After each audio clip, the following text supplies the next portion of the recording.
There is a specific kind of exhaustion that comes from performing a version of yourself that is not yourself. It is not the tiredness of hard work or late nights or physical labor.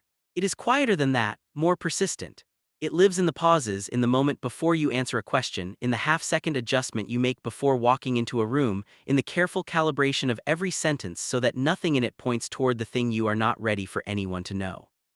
I had been that kind of tired for 6 years. Since I was 19. Since the night I sat in my car in a parking lot outside a bookstore in Portland, Oregon and admitted to myself, only in the sealed privacy of a fogged-up windshield and a turned-off engine what I was, who I was, what I had been probably since before I had the vocabulary for it. I was 25 when my stepdad walked through that door. And everything, every careful wall, every managed performance, every exhausting half-version of myself I had been offering the world came down in the space of about 4 seconds. This is that story. My name is Jordan.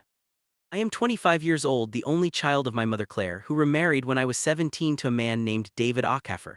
David came into our lives with the specific quiet competence of someone who had learned that actions outlast words. He did not try to be my father. He did not overreach, did not perform warmth, did not make speeches about blended families and new chapters. He simply showed up, consistently with integrity. He fixed the gutters without being asked. He learned how I took my coffee. He came to my college graduation and stood at the back of the auditorium because he arrived late and did not want to disrupt, and I saw him there and felt something I did not have a name for yet. Something like safety, the kind you do not realize you have been missing until it appears. My mother loved him with the particular gratitude of a woman who had spent years managing alone and had found, unexpectedly, a person worth trusting. I understood this. I also understood that David's presence in our family had given me something my mother could not give me alone. A model of what a man could be when he was not performing masculinity for an audience. David Acaffer was 51 years old, Nigerian-American, an architect who worked from a home studio with the focused intensity of someone for whom work was vocation rather than obligation. He was tall and quiet and had a laugh that arrived rarely but completely, taking over his whole face when it came. He made the best jollof rice I had ever tasted, and he was constitutionally incapable of leaving a problem unsolved, which was both his greatest professional asset and the quality that, on the evening in question, brought him through a door he should probably have knocked on. I was living in my childhood bedroom. This requires explanation. I had moved back home 4 months earlier after a job at a marketing firm in Seattle dissolved in a round of layoffs that took 3 departments with it. I was not in crisis. I had savings, I had options. But my mother had called and said the guest room had been redecorated, and David had immediately offered the studio's Wi-Fi password and the use of the second car. And the combination of practical support and genuine welcome had been, after 2 years of independent city living, more appealing than I had expected. So I came home, to the house in the Portland suburb where I had grown up, to my childhood bedroom with its new coat of gray paint and its updated furniture, to the particular complicated comfort of being known by people who loved you and not known by them at all simultaneously. Because they did not know. My mother did not know. And David, who noticed everything, who had rebuilt the back deck because he noticed it was developing a soft spot before anyone else saw it, who had quietly researched my college major before my first semester and sent me a reading list without explanation, David did not know either. Or so I believed. His name was Marcus Webb. He was 27, a graphic designer who worked remotely for a studio in San Francisco from an apartment in Northeast Portland. We had met 6 weeks earlier at a farmer's market on a Saturday morning, the kind of accidental collision that you dismiss as random until it turns out not to be. I had reached for the same bunch of basil, he had gotten there first. He had looked at me and said, entirely without self-consciousness, "I'll split it with you if you tell me what you're making." He was tall with close-cropped natural hair and the kind of face that was interesting rather than conventionally handsome. He wore paint-stained canvas sneakers and a jacket that had seen better decades, and when he looked at you, with a directness that was not aggressive but simply honest. The directness of someone who had already done the work of figuring out who they were and found the result acceptable. I was immediately, helplessly, completely interested. We split the basil and we talked for 40 minutes in the parking lot, and he gave me his number without ceremony and said, "Text me what you make." And I went home and made the worst pasta of my life because I could not concentrate, and I texted him a photo of it, and he sent back a laughing emoji and said, "Come over Saturday and I'll show you how it's done." 6 weeks every Saturday, increasingly the weekdays between them. Marcus knew about my family. He knew I had not come out to them. He held this with the patience and respect of someone who had traveled his own version of that road and understood that the timeline was mine to set. "Whenever you're ready," he said. "No pressure, I'm not going anywhere." He was the first person I had ever been with who said that and meant it in a way I could actually feel. The situation at home was this: my mother knew I was seeing someone. I had mentioned it vaguely, carefully, using the nonspecific language that closeted people develop the way musicians develop ear training through constant practice, through the refinement of a specific survival skill. Someone I've been spending time with. A friend. Someone from the farmer's market. David had said nothing, which was his way. He observed, he waited, he did not push. I should have known better. It was a Thursday in October. My mother was at her book club, which met on the first Thursday of every month at her friend Patricia's house in Lake Oswego, and reliably involved more wine than books and lasted until 11 at minimum. David was in his studio working on a deadline. I had the main part of the house to myself. Marcus had come over. This was new. He had not been to the house before. The house was the last boundary, the last spatial separation between the two parts of my life. But my mother was out, David was working behind a closed studio door, and Marcus had offered to cook dinner as compensation for 6 weeks of tolerating my attempts, and I had said yes before I finished processing the implications. He arrived at 7 with grocery bags and that jacket and the particular ease of someone comfortable in any kitchen. We cooked together. Or rather, Marcus cooked and I stood at the counter and watched him and handed him things when asked, and felt, in the warm kitchen of my childhood home with someone I was falling genuinely in love with, moving around the space like he belonged in it, a complicated and specific happiness. The kind that is shadowed by its own precariousness. The kind you feel when you know that what you have is real but is not yet safe. When the thing you love most exists in a space that has not yet been declared. When the happiness and the fear live in the same moment, inseparable. We ate at the kitchen table. The food was extraordinary. Marcus talked about a project he was designing, a visual identity for a nonprofit that worked with LGBTQ youth in the Bay Area, and his voice when he talked about work had the quality I loved most in him, a complete, unself-conscious investment in the thing in front of him. He cared about what he did. He cared about the young people the nonprofit served. He talked about the Rainbow Flag's original designer, Gilbert Baker, and what it meant to create something that became a symbol of survival for millions of people, and I listened and thought, this is the person. This specific person with his paint-stained shoes and his extraordinary cooking and his complete investment in everything he does. This is the person. I did not say it. I was not ready to say it. I was also not ready for what happened next. David's studio was in the converted garage. To get from the studio to the kitchen, you walked through the back hallway. The back hallway connected to the kitchen through a door that swung inward. I had forgotten this route existed. More accurately, I had forgotten that David existed. In the absorbed warmth of dinner and Marcus's company and the particular suspension of reality that the presence of someone you love produces, the rest of the world had contracted to the circle of kitchen table light and the person across it. The door opened. David stepped through in his reading glasses with a coffee mug in his hand, wearing the faded university sweatshirt he wore when he worked late, moving with the automatic ease of a man walking a familiar route in his own home. He stopped. 3 people, 1 kitchen, 4 seconds of absolute silence. I watched David Ockaffer's face process what he was seeing. The table set for 2, the evidence of a cooked meal. Marcus, who was mid-sentence about something, who registered the intrusion and stopped and looked at the new presence in the room with the particular calm of someone who has been in uncomfortable situations before and learned that the first breath matters. And me. Frozen, heart doing something architectural, something structural, something I felt in the walls of my chest. Every careful management of the past 6 years collapsing in a single moment of failed logistics. The door that I had not locked because I had forgotten it existed had just opened all the way. Jordan, David said. Just my name in his quiet, even voice. David, I said, my voice was someone else's, someone calmer than me.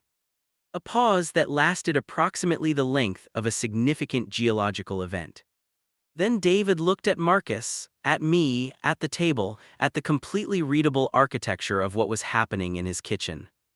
I was coming to make coffee, he said with the specific tone of a man who has assessed a situation and decided on his response. I'll put the pot on. And he walked to the coffee maker. And that was the moment my life changed. Not in the way I had feared for 6 years. In the way I had not known to hope for. He made coffee, he did not leave the room, he did not make it strange. He moved to the counter and started the machine, and the sound of it, the ordinary domestic sound of coffee being made, was the loudest thing I had ever heard. Because it meant he was staying, and I did not yet know what that meant, but I was about to find out. David made the coffee with the focused attention he gave everything. He measured the grounds, he filled the water reservoir, he pressed the button and the machine began its process, and he stood with his back to the room, both hands on the counter looking at the cabinet above the machine. Marcus looked at me across the table. His expression was steady. He raised his eyebrows very slightly. A question, "Are you okay?" I gave him the smallest nod, the least certain nod of my life. David turned around. He leaned back against the counter with his arms crossed and his reading glasses still on, and he looked at both of us with the expression I had seen him use when he was working through a structural problem in his architecture. Calm, thorough, not rushing to conclusion. "I'm David," he said to Marcus, Jordan's stepfather. Marcus stood up slightly from his chair. "Marcus Webb, it's good to meet you, sir." The word "sir," I would think about that later, about Marcus having the instinct to use it. About what it communicated: respect, acknowledgement, a willingness to meet this moment with decency rather than defensiveness. David looked at him for a moment, then something shifted very slightly in his expression, the structural assessment completing. "Marcus Webb," he said, "the graphic designer, you've been working on an identity project for an LGBTQ nonprofit in San Francisco." Both Marcus and I stared at him. "Jordan mentioned someone from the farmer's market," David said simply. "I may have done some research." I felt the specific complicated emotion of being known by someone who loves you before you have told them anything. The relief and the exposure of it. The awareness that the careful management had been, perhaps, less effective than I had believed. "You knew," I said. David looked at me. "I suspected," he said carefully. "There is a difference. Knowing requires you to tell me." The coffee machine finished. He turned and poured 2 cups and brought them to the table. He pulled out the third chair. He sat down. "So," he said, he looked at me with the steady brown eyes that had been, for 8 years, one of the most reliable presences in my life. "Tell me." I had imagined this moment many times. In the imagined versions, it was always my mother I was telling. It was always in some carefully prepared context, a planned conversation, a right moment deliberately chosen. I had scripted it, revised the script, abandoned the script, written a new one. I had never imagined it happening like this. At the kitchen table, in the middle of a Thursday evening, with the person I was falling in love with sitting beside me and my stepfather across from me with his reading glasses and his coffee and his expression of complete, patient attention. But here is the thing about the moments you do not plan.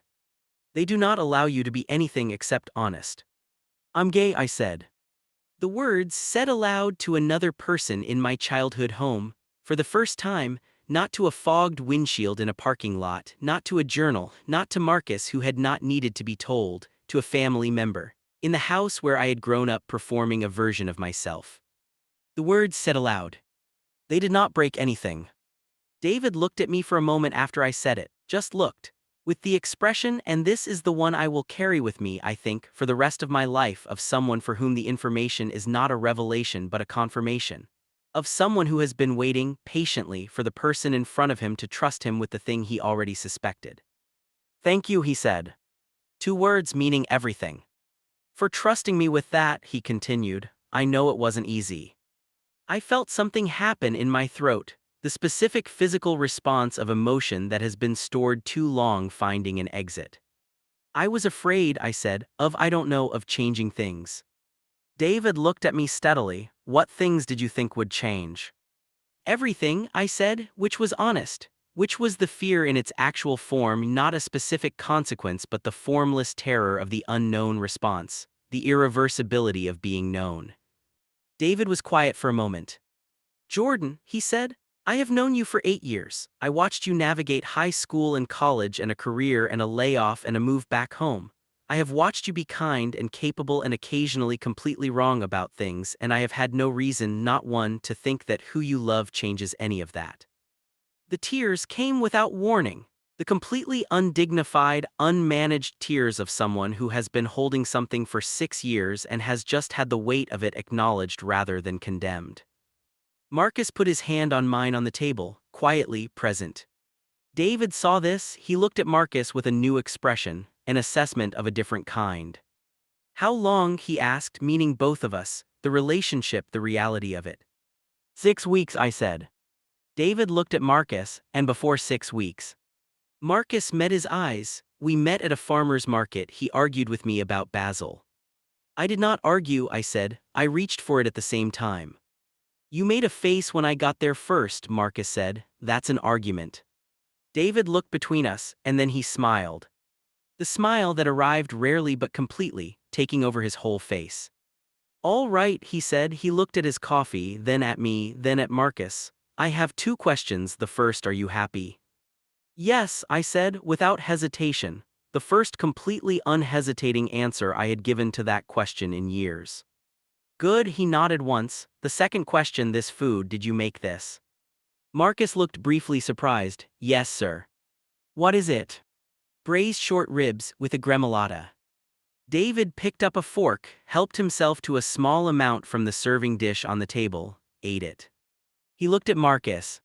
You can come back, he said. The lightness of that moment did not erase the harder conversation that followed. Because there was a harder conversation, real honesty requires it. After Marcus left, leaving with the warm handshake from David that I watched with something close to wonder, I sat with David at the kitchen table for another hour.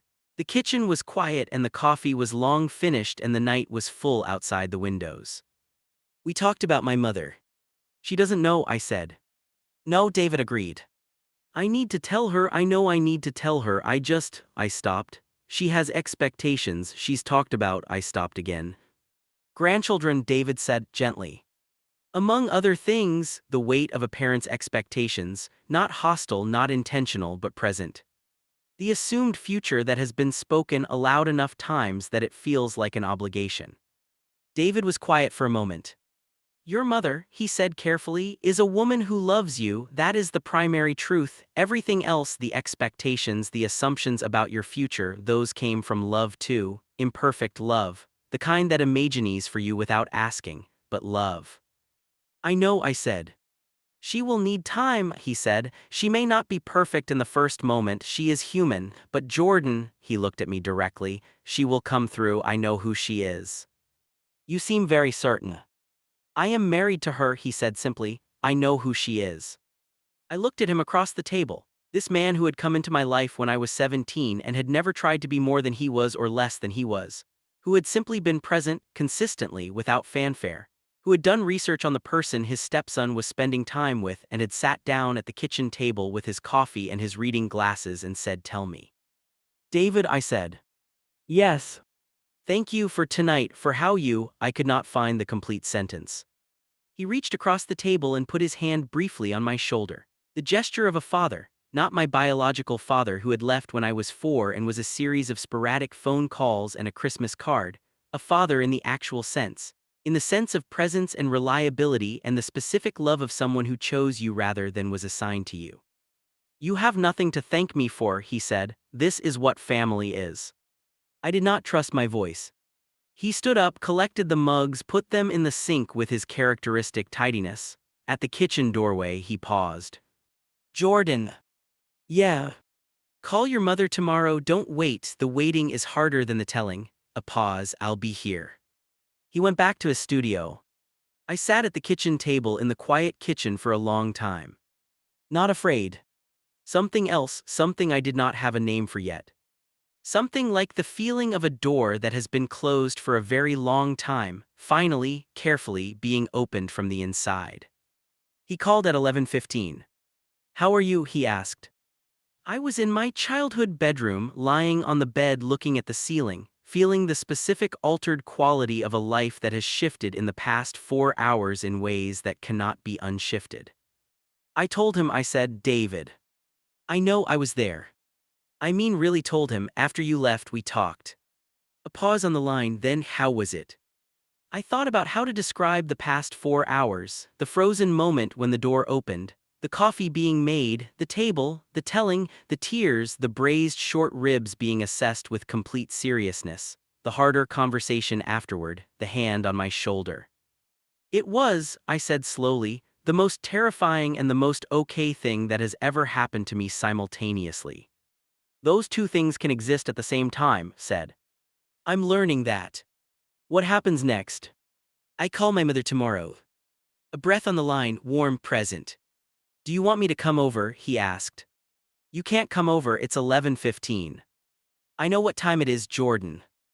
I looked at the ceiling of my childhood bedroom, the ceiling I had stared at for years, in this room being the half version of myself, performing the nightly act of being something manageable rather than something true. Yeah, I said, come over.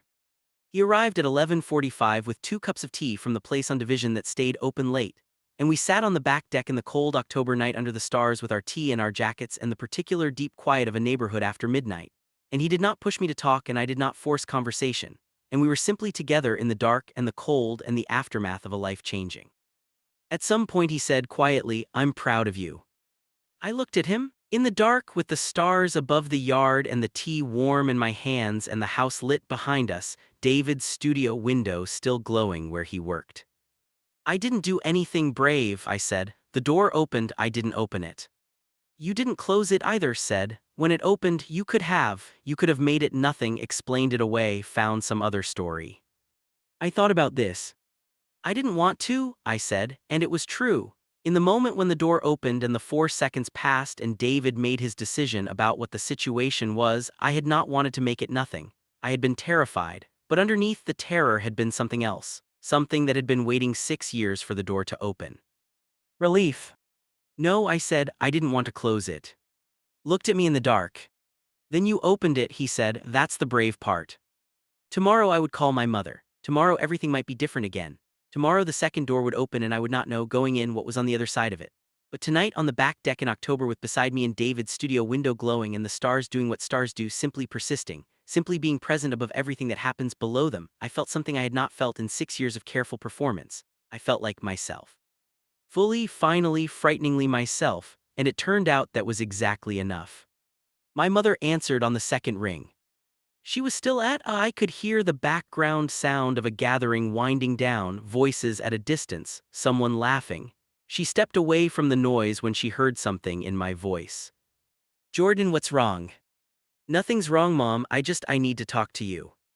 A pause, the background noise receding, a door closing. I'm here, she said.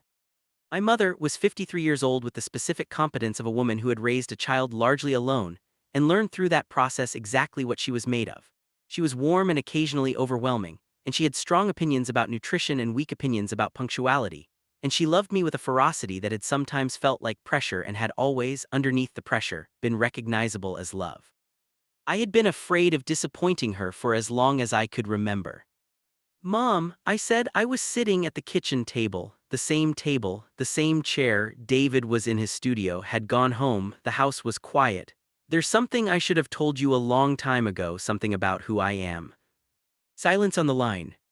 Not hostile silence, listening silence. I'm gay, Mom. The words again, the second time they had been spoken in this house, getting fractionally easier, still seismic. Silence. Then, and this was not what I expected, this was not the response I had scripted for or feared or hoped for, my mother began to cry.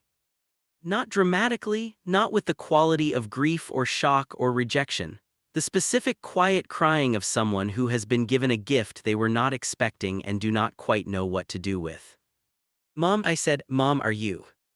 I'm here, she said, her voice was thick. I'm right here, she stopped, gathered. 6 years, she said, you've been carrying this for 6 years. It was not a question, it was a recognition. And it was wrong in the right way because she was not saying you kept this from me, she was saying you carried this alone, and the distinction was the whole of the difference. I was afraid, I said. Of me, and in her voice the specific pain of a mother realizing that her love had been, somehow, insufficient protection against her child's fear of her. Of losing you, I said, of changing things. Jordan, her voice steady now, the steadiness of a decision made. You listen to me, you were my child. You were my child at 9 when you broke your arm falling out of that maple tree, and you were my child at 16 when you crashed the car in the school parking lot, and you are my child right now on the phone at 25 years old, and you will be my child when you are 60, and I am, if I am very lucky, still here to embarrass you. A breath. That does not change, do you understand me? That does not change. I was crying without restraint, without the managed dignity I had held in David's kitchen the night before. I understand, I said. I have questions, she said. I have a lot of questions, and I may say some things wrong because I have a lot to learn and I am 53 years old and I am going to make mistakes. But I need you to know before any of that I love you, exactly as you are, the way you have always been. I know, I said. Do you? She said it seriously. Because I need you to actually know it, Jordan, not just hear it, know it.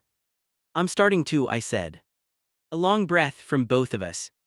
Is there someone, she asked, the mother question, inevitable, perfectly timed. Yes, I said. Is it the someone from the farmer's market? I closed my eyes. Did David tell you? David told me nothing, he never does. A pause, but he mentioned about 3 weeks ago that I should ask you about someone you'd met, and then he said nothing else, you know how he is. I thought about David, about the research done before Marcus ever walked through the back door, about the coffee made, about the hand on my shoulder. Yeah, I said, I know how he is. Tell me about him, my mother said. And I did. She arrived home at 12:45. I was still at the kitchen table. She came through the front door and she did not take off her coat and she did not put down her bag. She came directly to the kitchen and she opened her arms and she held me the way she had held me when I was 9 with a broken arm and when I was 16 with a crumpled fender, and when I was 22 at my father's funeral, the biological one, the man who had sent Christmas cards and not much else, whose death had still managed to produce in me a grief I had not anticipated. She held me and she did not say anything for a long moment. Then, I'm sorry it took this long for you to feel safe.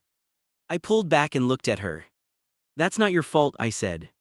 Maybe not entirely, she said carefully, but I'm a mother, I want to know what I could have done differently so you didn't spend 6 years, she stopped. Mom, I'm allowed to have feelings about this, she said, with the specific firmness of a woman who has decided that guilt and love can coexist and both deserve acknowledgement. You are, I said. She took off her coat finally, she sat across from me, she looked at me with eyes that were red-rimmed and clear and completely present.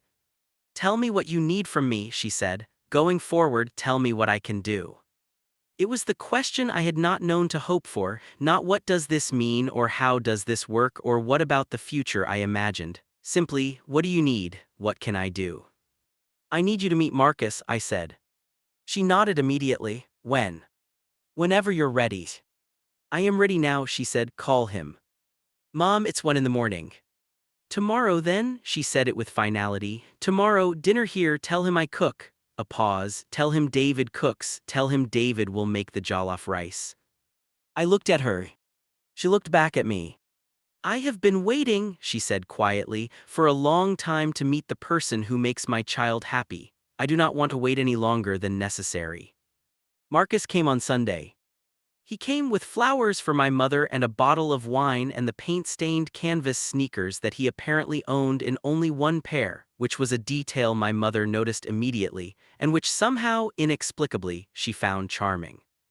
David made jollof rice. My mother made her spinach salad that had been a feature of every important dinner in my childhood, the one with the candied pecans and the specific dressing that she refused to write down because she adjusted it differently every time. The 4 of us sat at the kitchen table, the same chairs, and for the first 2 minutes it had the specific careful quality of strangers being polite, of a situation still finding its level. Then Marcus asked David about the architectural project visible through the studio door, a detailed model of a community center he was designing. And David, unable to resist the genuine interest of a fellow creative person, got up and showed it to him. And the two of them stood in the studio doorway talking about structural design and visual identity, and the relationship between the two for 20 minutes while my mother and I sat at the table, and she looked at me and I looked at her. "He's good," she said quietly. "I know," I said. She reached across and squeezed my hand. "I can see it," she said. "The way you look at him, I can see it, Jordan." "Is it obvious?" "Only to someone paying attention." She looked at David and Marcus in the studio doorway. David was describing something with his hands, the architect's habit of building things in the air. Marcus was listening with complete investment. "He listens to people," she said, about Marcus. "Really listens." "He does," I said. She looked back at me. "That matters," she said, "more than most things in the end." Dinner was extraordinary. David's jollof rice was, as always, the best version of itself. Marcus ate 2 full helpings and asked for the recipe with such sincere admiration that David, who gave the recipe to no one, wrote it down on a piece of paper and handed it across the table. My mother watched this and looked at me with an expression I could not fully decode, something complex, something that was reorganizing itself as she watched. The assumed future she had constructed for me dissolving and something realer, something more specific, taking its place. After dinner, while David and Marcus were doing the dishes, an arrangement that had happened organically, without discussion, my mother and I stood on the back deck with the last of the wine and the October night air and the stars that had been there 2 weeks ago when Marcus and I sat in the same spot. "I need to say something," my mother said. "Okay. I have spent 25 years loving you, and I have spent some of those years," she stopped, chose words carefully, "loving an idea of your future rather than asking you about your actual one." "Mom, let me finish." She looked at the yard. "That was not fair. It came from love, but it was not fair, and I want you to know that I see that, and that from now on," she turned to look at me. "From now on I am interested in your actual future, the one you are building, with that man in there who listens to people and wears the same shoes every day and clearly loves you." "He hasn't said that," I said. "Jordan," she looked at me with 53 years of human observation, "he has said it in every other possible way." 3 months. 3 months from the October evening when a studio door swung open and a life rearranged itself. The changes were not all immediate. Some of them were slow, some required the specific patience of people committed to getting things right rather than getting them done. My mother had hard days. Days when she processed things out loud in ways that were imperfect, when her learning was visible and not always graceful. She joined an organization for parents of LGBTQ children, which she mentioned to me in the same tone she might have mentioned joining a book club, matter-of-factly, as an action taken rather than a statement requiring response. She called me the following Tuesday and said she had talked to other mothers and had learned some things and was I available for dinner Thursday. I was available for dinner Thursday. David was David, steady, consistent, present. He did not treat anything differently, and he did not make anything into a discussion. And once, on a Sunday morning when Marcus was there for breakfast and the 4 of us were in the kitchen in the particular comfortable disorder of a shared morning, I caught David looking at the scene, my mother laughing at something Marcus had said, me reaching past Marcus for the coffee, the ordinary domestic evidence of a life being lived honestly. With an expression of quiet satisfaction that I recognized because I had felt it myself. The expression of something built holding. Marcus and I had the conversation about the future on a Wednesday evening in his apartment. Not a dramatic conversation, not a scripted one, the kind that happens between people who have been honest with each other from the beginning and find that honesty, maintained, produces clarity rather than complication. He was staying in Portland. He had been thinking about it for a while. His lease in San Francisco was month to month and his work was fully remote, and Portland felt, he said, like a place he wanted to be. "Portland," I said, "or a specific person in Portland?" He looked at me with the direct brown eyes that had looked at me across a farmer's market parking lot and seen something worth pursuing. "Both," he said, "in that order. The city is genuinely good. And the person." He reached across and took my hand with the ease of someone for whom the gesture was entirely natural. "The person," he said, "is the reason the city is possible." 6 months after the October evening, I was sitting on the back deck of my parents' house, my parents, both of them, the family that had been assembled from love and choice and the specific commitment of people who showed up, and I was thinking about doors. About the door that had opened. About how it had not opened because I found courage at the right moment. About how it had opened because David Ockhaffer had forgotten to knock, had walked through on his way to make coffee, and had found himself in the middle of a truth he handled with the quiet grace of someone who understood that the most important thing was not the door but what you do when it opens. About how sometimes the moment you have been dreading turns out to be the moment that saves you. About how the thing I had feared most being known turned out to be the thing I had needed most, the thing I had been half alive without, the thing that, given and received, made the life I was living feel like the actual one rather than the rehearsal. Marcus came out with 2 cups of tea. He sat beside me, he handed me mine. "What are you thinking about?" he asked. "Doors," I said. He considered this, any particular door. "The one David walked through." Marcus looked out at the yard. The kitchen garden that my mother had started in the spring was visible from the deck, its raised beds producing the herbs and tomatoes and peppers that she had decided, upon seeing Marcus cook with them, were worth the effort. David had built the beds, of course, on a Saturday in March without being asked, having noticed that the south side of the yard received optimal light. "What about it?" Marcus asked. "I used to think I would choose the moment," I said, "that I would find the right time, the right words, the right conditions, that I would manage it." I looked at him, and instead the door just opened, and I had 4 seconds to decide who I was going to be. "And who did you decide to be?" I thought about the 4 seconds, about the frozen moment, about the choice not to close the door. "Myself," I said, finally. Marcus looked at me with the expression I loved most in him, the one that was not performing anything, not managing anything, simply present and warm and completely there. "It looks good on you," he said. The yard was quiet. The neighborhood was Sunday morning quiet. Inside the house, my mother was making coffee and David was in his studio, and the ordinary, beautiful machinery of a family, a chosen, assembled, imperfect, completely real family, was running. And I was on the back deck with the person I loved. Not half of myself, not the managed version, not the careful performance. All of me present, known, chosen. Which turned out, in the end, to be exactly what I had always wanted and had spent 6 years being afraid to reach for. The door had opened. I had not closed it. And everything was on the other side.